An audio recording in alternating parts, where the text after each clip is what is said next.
Hello বন্ধুরা, good morning. মাই simple লাইফস্টাইলে তোমাদের সবাইকে স্বাগত। হ্যাঁ, এটা হলো আমার নতুন চ্যানেলের নাম।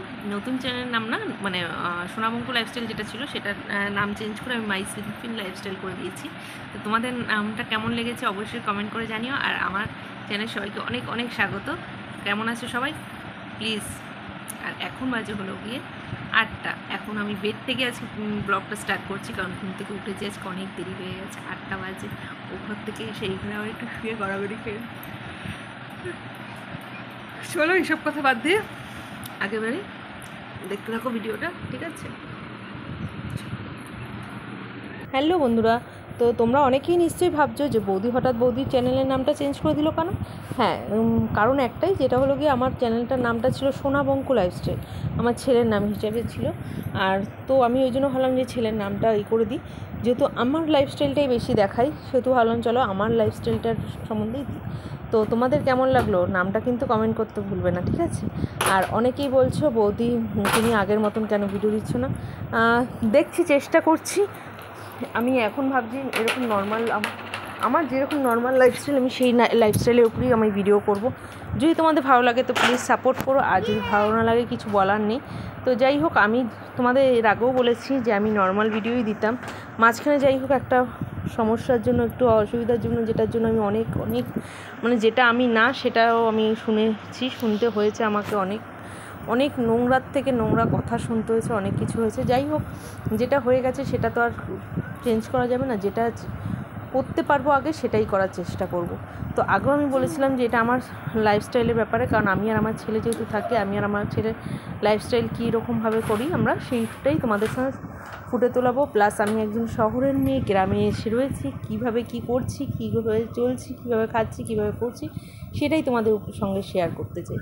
তো যদি ভালো লেগে থাকে তো বৌদিকে প্লিজ সাপোর্ট করো, আর সবাই অনেক অনেক ভালোবাসা দিও। আর যদি ভালো না লাগে তাহলেও কিছু করার নেই। তো চলো দেখতে থাকো ব্লগটা।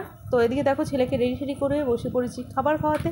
তো সকালবেলা আজকে এলাহি ব্যাপার ছিল খাবার দাবার, ভাত চাউমিন, মানে কে কোনটা খাবে।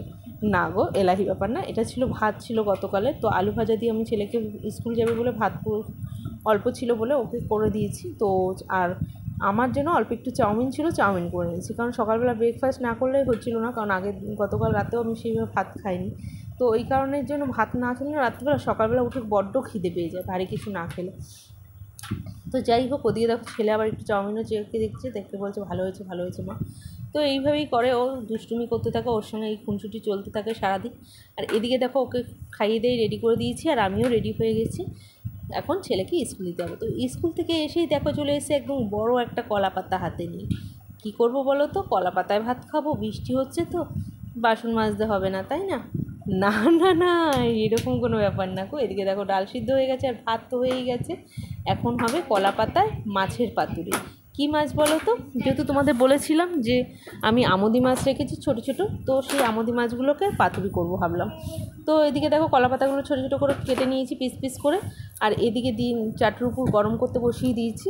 নিচে 2-3টে কলা পাতা দিয়ে দিয়েছি, আর ওপরে একটা কলা পাতা দিয়ে তার মধ্যে হালকা একটু তেল দিয়ে মাখিয়ে তার মধ্যে ম্যারিনেট করা মাছটা আমি অনেকক্ষণ আগে ম্যারিনেট করতে রেখে দিয়েছি। নুন, হলুদ, লঙ্কা, কাঁচা লঙ্কা বাটা, সর্ষে বাটা, জিরের বাটা, এই দিয়ে টোটাল মাছটা মেখে টেকে আমি ম্যারিনেট করতে রেখে দিয়েছিলাম। তো ম্যারিনেট হয়ে গেছে। এদিকে দেখো কলা পাতা একটু তেল মাখিয়ে নিচ্ছি, তারপর আমি মাছটা দিয়ে ঢাকা দিয়ে দেবো। তার উপরে আরও 2টো কলা পাতা দিয়ে দেবো। অটোমেটিকলি আস্তে আস্তে গ্যাসটা একদম স্টিম করে দেবো, যাতে মাছগুলো আস্তে আস্তে করে রসও টেনে যায়, প্লাস মাছগুলো খেতে না অসাধারণ হয়। তোমরা এইভাবে করে খেয়ে দেখতে পাও, আমি তোমাদের গ্যারান্টি সহকারে বলতে পারি 100তে 100 তোমরা এক থালা ভাত এই শুধুই মাছের পাতুরি দিয়েই খেয়ে নেবে। হ্যাঁ, হয়তো বড় বড় মাছের পাতুরি তোমরা খেয়েছো, ইলিশ মাছের পাতুরি, তারপরে কী বলে তোমার ভেটকি মাছের পাতুরি, এরকম ছোটোখাটো মাছের পাতুরি খেয়ে দেখো। আমি তোমাদের বলছি গ্যারান্টি দিয়ে 100তে 100 ভাতের থালা এক নিমিষে শেষ হবে, আর বাড়িতে সবাই তোমাদের মানে মুখে পঞ্চমুখী হয়ে যাবে প্রশংসায়। বুঝতে পারছো? করে খেয়েই দেখো, ঠিক আছে? তো এর সঙ্গে না টক ডাল হলে জমে যায় পুরো একদম। কিন্তু আমার কপালটা খারাপ, যেহেতু জানো তোমরা আমার কিছুদিন আগে হাতটা কেটেছে, তো এখনও সেইভাবে শোকায়নি, ওই জন্য টক ডাল করতে পারলাম না। এমনি মাছ আর পেঁয়াজ দিয়ে ডাল করেছি, কিন্তু শেষ পর্যন্ত জানো তো ডালটা পড়েই রয়েছে। ছেলেও খায়নি, আমিও খাইনি, শুধু মাছ পাতুরি দিয়ে আমাদের খাওয়া হয়ে গেছে শুকনো শুকনো করে। ওফ, তোমাদের এই দেখো ফাইনাল লুকটা তোমাদের দেখাই, দেখতে পেয়েছো? ফাটাফাটি লাগছে। কেমন হয়েছে জানি না, ক্যামেরায় দেখাচ্ছে কেমন জানি না, কিন্তু খেতে কিন্তু অস্বাভাবিক সুন্দর হয়েছিলো। এদিকে দেখো ডাল হয়ে গেছে, আর এদিকে আমি আমার ভাত, ছেলের ভাত, দুজনের ভাত বেড়ে নিয়েছি। তো স্কুল থেকে ছেলেকে নিয়ে চলে এসেছি, আর এখন খাওয়া দাওয়া করবো। আর যদি ভালো লাগে তো প্লিজ আমার ভিডিওটা লাইক, কমেন্ট, শেয়ার। ওকে, বাই বাই, টাটা।